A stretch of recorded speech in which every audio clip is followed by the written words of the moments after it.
peut-être que cette loi sur la laïcité, ou en tout cas le principe de laïcité, n'est pas forcément compris. Le problème avec le principe de laïcité, c'est qu'il peut recevoir des interprétations variables. Et qu'en France, notamment, je ne parle que de la France, il y a véritablement un conflit, si je puis dire, d'interprétation concernant la laïcité. C'est-à-dire que il existe des façons de se réclamer de la laïcité qui ne sont pas d'accord avec d'autres façons de se réclamer de la laïcité. Ça, je pense que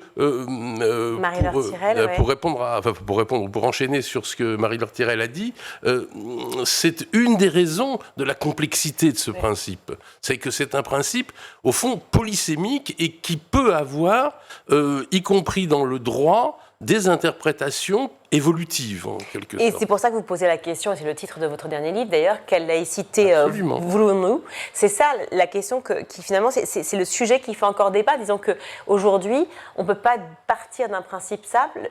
Le Conseil des sages de la laïcité, pourtant arrive à en donner une certaine définition de principe. On ne peut pas, nous, citoyens, se dire, on part de ce principe-là pour permettre la liberté de culte, par exemple? La liberté de culte, ça c'est quand même un acquis absolument indépassable, oui, de la laïcité.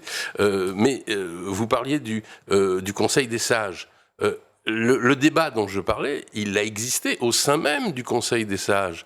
Je rappelle que l'an dernier faisait partie du Conseil des sages le sociologue Alain Policart, et qui a défendu un point de vue sur la laïcité.